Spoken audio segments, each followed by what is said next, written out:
बेटा, जो बातें आज आपने की है ना, सच में मेरी आंखें खुल गई। ये सच में जिंदगी के अनुभव है। मैंने भी बहुत बार इन चीजों को सोचा कि इंसान इतने दुख में है। हम इतने सारे, हमने कहा है कि हाँ, इतने सारे देवी देवता, इतने सारे ईश्वर है हमारी दुनिया में, लेकिन मनुष्य इतना दुख, विपत्ति, समस्या, पीड़ाओं में है, तो उनकी मदद सहायता क्यों नहीं की जाती है? ये भी मेरा एक प्रश्न है। इस प्रश्न का समझ नहीं आता है मुझे। अगर ईश्वर है तो हमारी मदद करे ना। ईश्वर को ऐसा क्या चाहिए, मुझे ये भी समझ नहीं आता है। इंसान सब कुछ करता है, उधार ले लेकर पूजा पाठ करता है, लेकिन मेरे को ये समझ नहीं आता है कि इंसान के जीवन में से दुख खत्म क्यों नहीं होते हैं। या फिर दुख खत्म होने की तो चलो बात अलग है, लेकिन फिर भी इंसान शांति क्यों नहीं पाता है? इंसान, आज मैंने कई सारे ऐसे लोगों को भी देखा है, कई सारे फिल्म स्टार्स भी थे जिनके पास बहुत पैसा था, कि एक अभी कुछ टाइम पहले ही कोई गुजरा है, 50 साल, 40-50 साल की आसपास की उम्र थी उनकी, उनको कैंसर था, उनको पैसा उनको नहीं बचा पाया। और अभी सुशांत सिंह राजपूत ने भी अब फांसी लगाकर जान दे दी। क्या फायदा उस धन का जिसके पास शांति नहीं है? क्या फायदा उस दौलत और शोहरत, उस नाम का जिसके पास शांति नहीं है? सच्ची शांति ना होने के कारण, सच्ची दया और प्रेम ना होने के कारण इंसान ने अपनी जान दे दी, फांसी लगाकर हत्या कर ली। क्या है शांति का मार्ग, क्या है सत्य का मार्ग? ये आज मैं जानना चाहता हूँ। मुझे बहुत अच्छा लग रहा है, आप मुझसे, ऐसा लगता है कि कोई जीवित परमेश्वर आज मुझसे बात कर रहा है। प्लीज मुझे सत्य बताइए, मैं जानना चाहता हूँ, मैं अनुभव लेना चाहता हूँ इस बात का। बहुत बहुत शुक्रिया। जैसे कि अभी आपने कहा कि पैसे और बीमारी को लेकर इस विषय में प्रभु ने मुझे एक बात मेरे मन में डाली, मुझे याद दिलाई। तो प्रभु का धन्यवाद करता हूँ इस बात के लिए कि आपने माइकल जैक्सन के बारे में सुना होगा। कितना करोड़ों करोड़ों अरबों खरबों था, और वर्ल्ड का फेमस जाना माना एक डांसर था, एक आर्टिस्ट था, पॉप सिंगर था, क्लासिक सिंगर शायद कहा जाता है उसको। तो उसको बच्चा बच्चा जानता था, और वो उसके माता पिता शायद काले थे। अब पता नहीं ये बात सही है या गलत है, लेकिन जितना मैं जानता हूँ उतना बताने की आपको कोशिश करता हूँ कि उसके पास पैसा इतना था कि उसके घर में बेस्ट से बेस्ट डॉक्टर थे, बेस्ट से बेस्ट सिक्योरिटीज थी उसके पास। और उसके शरीर में कुछ ना कुछ ऐसी प्रॉब्लम हो गई थी जिसके कारण उसने डॉक्टरों को अपने घर के अंदर ही रखा। और डॉक्टर कुछ, जब वो कुछ भी खाता था ना, तो कुछ भी खाने से पहले वो डॉक्टर के पास चेक होने जाता था कि ये खाना सही है उसके लिए, नहीं है। और उसकी बॉडी को ऑक्सीजन की बहुत ज़रूरत पड़ती थी। और उसने बेस्ट से बेस्ट डॉक्टर रखे थे, लेकिन वो पैसा, वो डॉक्टर्स को नहीं बचा पाए। उसने अपने बुढ़ापे को भी नहीं देखा। क्यों? क्योंकि उसके पास यीशु नहीं था। उसके पास यीशु नहीं था, ये बात सच है। कहते हैं ना, जैसे कि अगर आपके हिस्से का खाना मैं खा लूँ तो आपका पेट नहीं भरेगा। आपको पेट भरने के लिए आपको आपके हिस्से का खाना खाना पड़ेगा। इसी प्रकार से विश्वास होता है, आपको आपके हिस्से का विश्वास करना पड़ेगा, तभी आपके जीवन में काम होगा। क्योंकि लिखा है, जिसका जैसा विश्वास वैसा उसके लिए हो जाएगा। जो विश्वास करे तो उसी के जीवन में काम होगा। और दूसरी बात, आपने सुना होगा सिकंदर के बारे में। सिकंदर कितना अमीर इंसान था, कितना धनवान व्यक्ति था, उसकी बहुत चलती थी। लेकिन वो जब मरा, उसने मरने से पहले कहा था कि जब मैं मर जाऊँ ना, तो मेरे हाथ ने मेरी कब्र से, मेरे जनाजे से बाहर निकाल देना, मेरे जनाजे से बाहर निकाल देना, ताकि लोग जब मुझे ले जाते हुए देखा जाए, जब लोग मुझे देखे कि मुझे ले जाया जा रहा है, तो वो देख नहीं पाए कि हाँ, मैं अपने साथ एक सिंगल रुपया भी नहीं लेकर गया, एक फूटी कौड़ी नहीं लेकर गया, मेरे हाथ मेरे जनाजे से बाहर निकले हुए हैं और खाली हैं। तो यही चीज़ है, सबसे बड़ा धन मनुष्य का प्राण है। अगर मनुष्य सारे जगत को प्राप्त कर ले, अगर अपने प्राणों की हानि उठाए, तो उससे क्या लाभ? और अभी जैसा कि अभी आपका प्रश्न था कि ईश्वर को ऐसा क्या चाहिए, कि ईश्वर किस बात की मांग करता है। तो जैसा कि पवित्र बाइबल में लिखा है कि परमेश्वर ने कहा है कि स्वर्ग मेरा सिंहासन, पृथ्वी मेरे चरणों की चौकी है। तुम मेरे लिए कौन सा घर बनाओगे और मेरे रहने का कौन सा स्थान होगा? क्योंकि ये सारी वस्तु तो मेरे ही हाथों की बनाई हुई हैं। मैं तेरे अंदर वास करना चाहता हूँ, क्योंकि तेरा शरीर मेरे पवित्र आत्मा का मंदिर है, और मैं इसके अंदर वास करना चाहता हूँ। अपने अंदर से बुराइयों को निकाल दे। झूठ, चुगली, निंदा, बुराई, बैर भाव, ईर्ष्या, लोभ, मोह, मदिरा, ढिठाई करना, एक दूसरे का दिल दुखाना, और संसारिक वस्तु, संसारिक कामों में अपने आप को, अपनी अपनी इच्छाओं को, अपनी अभिलाषाओं को पूरा करना। अब आप समझ गए होंगे कि ईश्वर को हमसे क्या चाहिए। परमेश्वर पापी से प्रेम करता है, लेकिन पाप से घृणा करता है। ईश्वर को हमारा जीवन चाहिए, ताकि वो हमारे खराब जीवन को अच्छा जीवन बनाए। और आपने एक और प्रश्न किया था कि अगर इतने सारे ईश्वर है तो हमारी मदद क्यों नहीं की जाती है। उदाहरण के तौर पर इंसान का विश्वास कैसा है, और इंसान विश्वास करता किस पर है। उदाहरण के तौर पर, जैसे अगर आपको कोई समस्या थी, कोई बीमारी परेशानी थी, आप एक डॉक्टर से दवाई ले रहे हो, पहले नंबर के डॉक्टर से दवाई ले रहे हो। अगर वो दवाई नहीं लग रही है आपको, तो क्या उसी से दवाई लेते रहोगे? आप उसी डॉक्टर के पास जाओगे ना जिस डॉक्टर की दवाई से आप ठीक होगे। अब ये आपका विश्वास है, ये आपका अनुभव है। अब एक डॉक्टर की दवाई आपको नहीं लग रही, तो ज़रूरी नहीं है कि आप उसी डॉक्टर की दवाई खाओ, आप दूसरी डॉक्टर के पास जाओगे इससे पहले कि आपकी मौत हो। तो ये बात आपको समझनी है। अगर 10 लोग आपके सामने से निकल रहे हैं, अगर आप बोलोगे, ओए भाई इतरा पीछे मुड़कर देख भाई, मैं तुझे बुला रहा हूँ, तो वो सारे के सारे पीछे मुड़कर देखेंगे। अगर आप बोलोगे ना, नाम लेकर 10 के 10 जा रहे हैं व्यक्ति, अगर 10 के 10 भाई जा रहे हैं, अगर आप बोलोगे होए रामू, ओए दिनेश, सिर्फ एक नाम लोगे कोई भी, या रामू या दिनेश, तो उसमें से वही व्यक्ति आपको पीछे मुड़कर देखेगा जिसको आपने नाम लिया है। तो उसी तरीके से इतने सारे हैं। कहने का मतलब ये है कि हमें ये देखना है कि हम पुकार किसको रहे हैं। जिसको पुकार रहे हैं क्या उसके अंदर ये सामर्थ्य है? जिसको हम पुकार रहे हैं क्या हमने उसके जीवन शैली देखी है? क्या उसका जीवन कैसा है? जिसको हम पुकार रहे हैं, जिसकी हम पूजा पाठ करते हैं, जिससे हम विश्वास करते हैं, कि क्या हमने उसका कभी जीवन देखा है? कभी उसका लाइफ का बैकग्राउंड देखा है? क्या उसकी जीवन शैली देखी है? उसके कर्म देखे हैं? जिसको हम पुकार रहे हैं, पहले हमें ये ध्यान देना है, क्योंकि एक अंधा दूसरे अंधे को मार्ग नहीं दिखा सकता। और जिसको भी हम पुकार रहे हैं, हमें ये देखना है कि उसके जीवन में वो ताकत, वो सामर्थ्य, वो अधिकार है। क्या उसके पास पाप क्षमा करने का अधिकार है? क्या उसके पास नरक से बचाने का अधिकार है? क्या उसके पास स्वर्ग में ले जाने का अधिकार है? क्या उसके जीवन में कोई पाप है या नहीं है? क्या कहीं उसने झूठ तो नहीं बोला, कहीं व्यभिचार तो नहीं है, कहीं किसी पे दोष तो नहीं लगाया, कहीं किसी को छुप के तो नहीं मारा, कहीं किसी की गर्दन तो नहीं काटी, कहीं किसी की कमी तो नहीं निकाली, कहीं किसी का बलात्कार तो नहीं किया, कहीं व्यभिचार तो नहीं किया, कहीं चोरी तो नहीं करी, कहीं किसी गलत तरीके से नहाते धोते तो नहीं देखा, कहीं भी ऐसा पाप तो नहीं किया?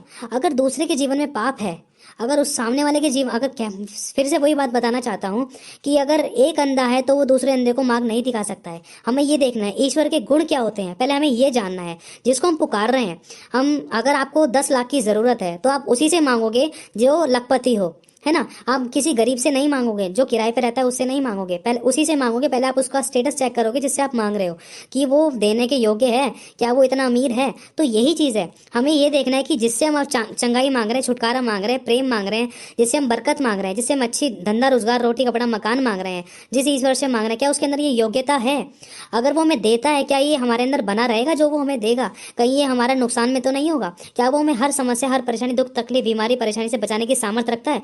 क्या उसने अपनी जान बचाई है? अगर बचाई भी है तो अचानक वो है कहाँ पर? जब इतने सारे थे तो वो अचानक कहाँ गायब हो गए? हमें ये देखना है ईश्वर के गुण क्या होते हैं। हमें पहले ईश्वर के गुण को जानना है।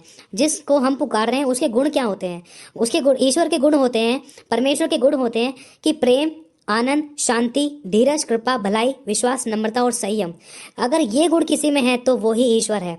जब एक उदाहरण के तौर पर, अगर आप एक मनुष्य हो, अगर आपके बेटे से कोई भी गलती हो गई तो आप उसको जान से नहीं मार दोगे। अभी इस बात को समझने की कोशिश करना। हाँ हाँ, मैं बिल्कुल समझ रहा हूँ। मैं आपकी सारी बातों को ध्यान से सुन रहा हूँ और समझ रहा हूँ। बोलिए बोलिए बोलिए, क्योंकि ये सुनना मेरे लिए बहुत जरूरी है, क्योंकि ऐसी बातें मैंने बहुत ही कम सुनी है, क्योंकि ये जिंदगी के अनुभव है। जो बातें आप बता रहे हो, ये बातें मैंने अपने जीवन में भी बहुत सारी अनुभव की हैं। ये बातें, कुछ कुछ बुराइयां, कुछ पाप मेरे भी जीवन में है, जो मैंने शायद दूसरों को नहीं बताए, जो मैं अंदर खुद ही जानता हूँ, जो सिर्फ मैं और जो, अगर कोई सच्चा परमेश्वर है तो वो जानता है। हम दोनों के सिवा कोई नहीं जानता है। एक मेरे सिवा और एक वो सच्चा परमेश्वर जो है, उसके सिवा कोई नहीं जानता कि मेरे अंदर क्या पाप है। जब आप सत्य का प्रचार कर रहे हो, जब आप सच के बारे में बता रहे हो, तो मेरे को मेरा पाप स्मरण होता है। आप रुकिए मत, आप बोलते जाइए। मुझे जानना है कि सत्य क्या है। मैं अंधकार में नहीं जीना चाहता। हाँ, तो मैं आपसे ये कहना चाहता हूँ, उदाहरण के तौर पर जैसे आप और आपका बेटा है, आपके बेटे से कोई गलती हो गई, या आपके बेटे ने चोरी कर लिया, किसी का दिल दुखा दिया, किसी को बहुत मारा, इतना मारा कि शायद उसकी जान चली गई, या कुछ ऐसा गलत काम कर दिया, कोई भी ऐसा गलत काम कर दिया जो बहुत बड़ा पाप था। तो एक बात आप मुझे बताइए, वो आपका बेटा है, ठीक है। तो अगर आपके बेटे से ऐसी गलती हुई है तो क्या आप उसको जान से मार दोगे? सच बताने, एक बार अपने सीने पर हाथ रखकर कहना इस बात को, क्या आप अपने बेटे को जान से मार दोगे?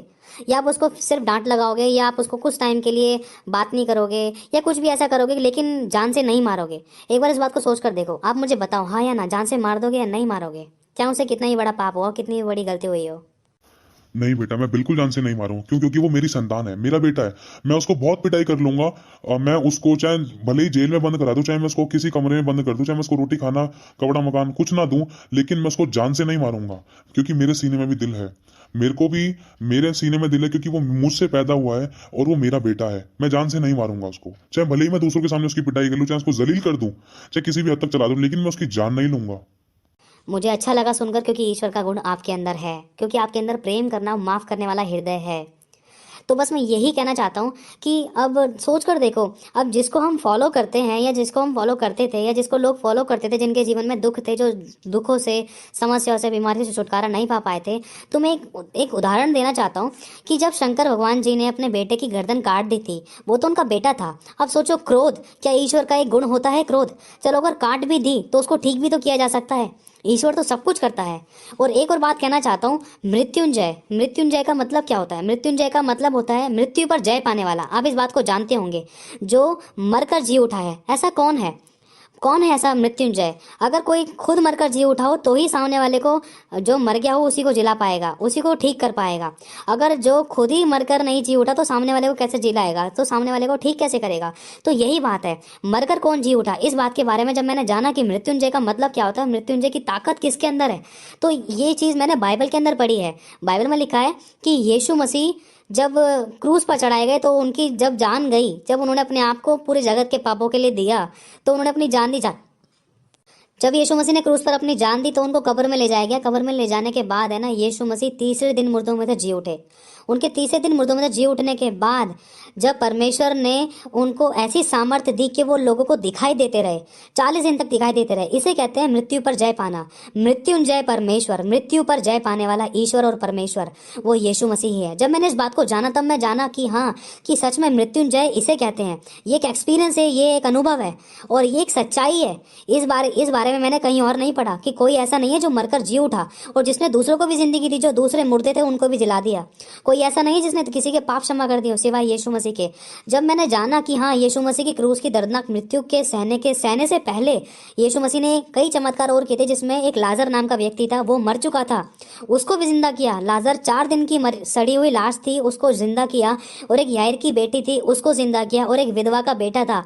यीशु मसीह आत्मा में व्याकुल हो गया। ऐसा लिखा है, वो बहुत व्याकुल हुआ, उससे देखा नहीं गया कि एक विधवा बहुत रो रही है, उसका बेटा मर चुका है। और यीशु मसीह ने आत्मा में व्याकुल हुआ और यीशु मसीह ने परमेश्वर की सामर्थ को मांगा।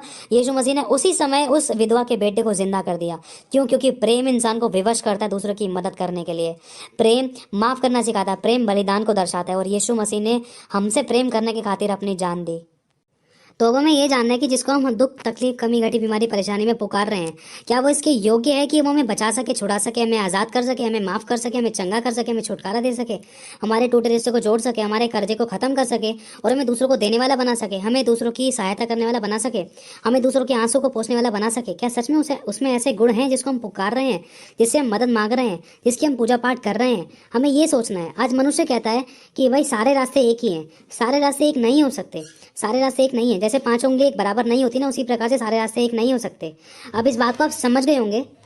मुझे ये बात समझ में नहीं आती है, अगर सारे रास्ते एक हैं तो इंसान एक दूसरे से क्यों लड़ता झगड़ता है, क्यों एक दूसरे से बैर भाव करता है, क्यों कहता है कि धर्म बदल जाएगा, धर्म बदल जाएगा, धर्म बदल जाएगा? ये बात बिल्कुल भी समझ में नहीं आती है। अगर सारे रास्ते एक हैं तो इंसान दूसरे की लाइफ में इंटरफेयर क्यों करता है कि तू इस वाले भगवान को, इस वाले ईश्वर को, इस वाले गुरु को क्यों मान रहा है, यहाँ से यहाँ नहीं जाना चाहिए, तुझे यहाँ पर जाना चाहिए। और अगर सारे रास्ते एक हैं तो इंसान को तो कोई प्रॉब्लम होनी नहीं चाहिए। उनके सारे रास्ते एक कहने के अनुसार तो सारे एक ही जगह जाएंगे ना, फिर सारे स्वर्ग जाएंगे, सारे भला काम कर रहे हैं क्योंकि, है ना। अगर दूसरे लोग यही कह रहे हैं कि सारे रास्ते एक, हाँ भाई भलाई करने वाले सारे भले स्वर्ग जाएंगे, तो फिर प्रॉब्लम ही नहीं है। चाहे कोई किसी पर चाहे अल्लाह पे विश्वास करने वाला भलाई करे, चाहे गुरु पर विश्वास करने वाला भलाई करे, चाहे देवी देवता पे विश्वास करने वाला भलाई करे, चाहे यीशु पे विश्वास करने वाला भलाई करे, चाहे कोई बौद्ध धर्म पे विश्वास करने वाला भलाई करे, चाहे कोई किसी भी धर्म पर विश्वास करने वाला भलाई करे, चाहे कुछ भी करे। अगर सारे रास्ते एक है तो किसी को कोई किसी की लाइफ में इंटरफेयर करने की कोई जरूरत ही नहीं है ना। अगर सारे रास्ते एक हैं तो किसी को तो कोई प्रॉब्लम होनी ही नहीं चाहिए, चाहे कोई किसी पर भी विश्वास करे, है ना। और एक और बात है, एक बात मुझे समझ में नहीं आती है। अगर सारे रास्ते एक हैं तो अगर सरदार व्यक्ति जब कंजे के बिठाता है तब कोई नहीं कहता धर्म बदल जाएगा। अगर सरदार व्यक्ति जब साईं बाबा की पूजा करता है तब कोई नहीं कहता कि ये मुसलमान बन गया। अगर सरदार व्यक्ति किसी देवी देवताओं की पूजा करता है तब कोई नहीं कहता धर्म बदल जाएगा। अगर कोई हिंदू व्यक्ति अगर किसी पीर जाता है, किसी पीर बाबा के जाता है या किसी देवी देवताओं के मंदिर में जाता है, क्या या भगवान राम के, भगवान शंकर भगवान जी के, किसी भगवान देवी देवताओं के मंदिरों में जाता है, तो लोग क्या कहते हैं, तब क्यों नहीं कहते कि धर्म बदल जाएगा। अगर कोई भी कौम का व्यक्ति जो अपने दुख, तकलीफ, कमी, घटी, बीमारी, परेशानी से जूझ रहा हो, जो अपने एड़ी से लेकर चोटी तक का जोर लगा चुका हो अपने जीवन को सुधारने में और अच्छी भली जिंदगी को पाने के लिए, लेकिन नहीं पा पाया हो, अगर वो यीशु मसीह के पास आता है, चाहे वो कोई भी कौम का व्यक्ति हो, तो लोग क्यों कहते हैं कि धर्म बदल जाएगा? मुझे ये बात समझ में नहीं आती। पहले तो इंसान कहता है कि सारे रास्ते एक हैं। अगर सारे रास्ते एक है तो कोई किसी के पे भी विश्वास करे, किसी पे की भी पूजा करे, तो इंसान को कोई प्रॉब्लम होनी ही नहीं चाहिए। अगर सारे रास्ते एक हैं तो इंसान वहीं जाएगा जहां पर इंसान को शांति है। अगर एक डॉक्टर की दवाई नहीं लग रही तो इंसान दूसरे डॉक्टर की दवाई जरूर खाएगा। अगर सब रास्ते एक ही हैं तो मैं एक बात और कहना चाहता हूँ, क्योंकि मुझे ये बात अच्छे तरीके से समझ में नहीं आई है। अगर सब रास्ते एक हैं तो अगर कोई सरदार व्यक्ति है तो वो मंगलवार को, हिंदुओं के मंगलवार का एक विश्वास क्यों करता है? वो अपने गुरु ग्रंथ साहिब पे भी तो विश्वास करता है। मुझे ये वाली बात समझ में नहीं आती कि वो मंगलवार को चिकन खाने से इनकार क्यों करता है। और दूसरी बात, एक मुसलमान व्यक्ति जब वो अपने कुरान को पढ़ता है तो फिर वो मंगलवार को बाल काटने से इनकार क्यों करता है। और तीसरी बात, अगर इंसान ये सब चीजें करता भी है तो अपनी बुराई का उपवास क्यों नहीं करता है? एक तरफ कहता है कि मैं चिकन नहीं खाऊंगा, लेकिन इंसान कहता है दूसरी तरफ चल भाई शराब पीने चलते हैं, दारू पी सकते हैं, बियर पी सकते हैं, गाली गलौज कर सकते हैं, झूठ बोल सकते हैं, गलत और गंदे काम कर सकते हैं, किसी का दिल दुखा सकते हैं। और इंसान गलत और गंदी फोटोज देखता है, वीडियोज देखता है। जिस दिन इंसान इंसान उपवास रखता है, क्या उस दिन इंसान झूठ नहीं बोलता है? क्या उस दिन इंसान किसी का दिल नहीं दुखाता? क्या उस दिन इंसान चोरी नहीं करता है? जिस दिन इंसान परकम्माएं लगाता है, अपने भगवानों के पास, ईश्वरों के पास जाता है, अपने परमेश्वरों के पास जाता है, अपने खुदाओं के पास जाता है, तो क्या उस दिन इंसान से पाप नहीं होते हैं? यह हमें सोचना है। एक हमें बुराई का उपवास रखना है कि हाँ भाई ये बुराई मेरे अंदर है, मैं झूठ बोलता हूँ तो मुझे बुराई का उपवास रखना है कि मैं आज के दिन बुराई नहीं करूंगा। ये नहीं कि मैं कुछ रीति रिवाजों को निभा लूं, लेकिन अपने अंदर बुराई को बनाए रखूं और उस बुराई को प्रकट करूं। तो ये हमारे गुणों से प्रकट होता है कि हम किसको फॉलो करते हैं। बेटा सच में आज इतनी सारी बातें सुनकर मेरी तो आंखें खुल गई। मैं और सत्य की गहराई में जाना चाहता हूँ, मुझे और सत्य जानना है, क्योंकि मेरी इतनी उम्र हो गई है, मैंने इतनी उम्र में सत्य को नहीं जाना, लेकिन आपने इतनी छोटी सी उम्र में इतना सब कुछ जान लिया। बेटा मुझे और जानना है। और जो आपने मेरे प्रश्न का उत्तर दिया कि इंसान इतना उधार ले लेकर पूजा पाठ करने के बाद भी, अपनी तरफ से पूर्ण रूप से विश्वास करने के बाद भी, सालों साल लगाने के बाद भी इंसान सच्ची शांति, सच्चा सुख और अच्छा भला जीवन, चंगाई छुटकारे वाला जीवन और सुख शांति वाला जीवन इंसान क्यों नहीं पा पाता है?